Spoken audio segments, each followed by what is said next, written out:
All right, so welcome to a video here on the C6. This is actually going to be a little excerpt from upcoming videos, but what we're doing is we're going to be taking off the starter on the C6 Corvette. I believe we got to drop the catalytic converter on the passenger side, and that should allow us the space that we need to get the starter out without having to take the dipstick or the header off. All right, so first step I'm going to do is just go ahead and take two starter mounting bolts out, and I went ahead and unplugged the sensor just to give me a little bit of space.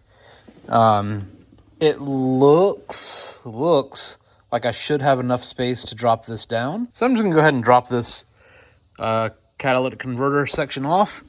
Got two bolts up there and then two bolts down here for the mid pipe. All right, so underneath the starter we've got this little plastic plate.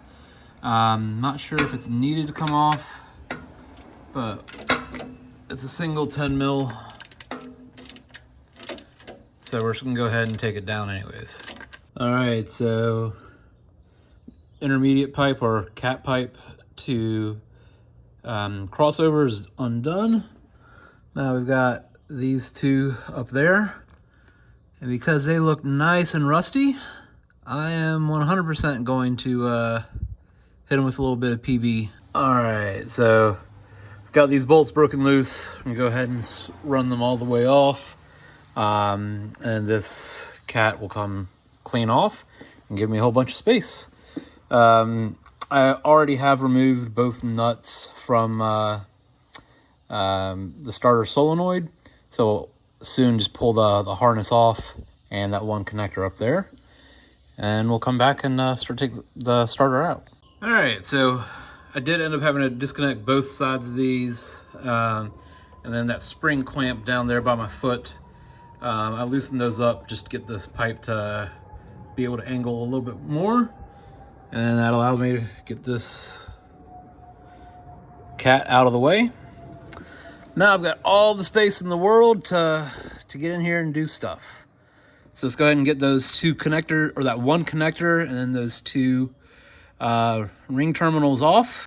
All right, so once you get all those bolts off, your two connectors, then the starter's ready to come out. I'm gonna rotate it and then undo that connector just so I can get my hand up there easier.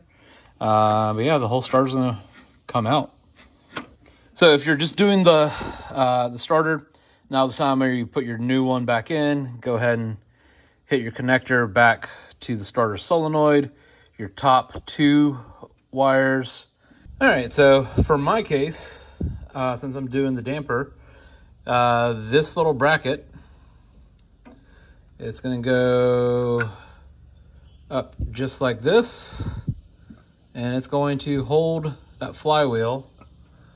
I don't know if I'm able to get a good view of it with my hand in the way. But you can see how these teeth are gonna line up and mesh with this. That's just basically gonna prevent the motor from spinning over. All right, so there we've got our lockout bracket tightened in. I'm not tightening it too tight since that ear of the block is actually pretty vulnerable on the LS2. So yeah, now that's done.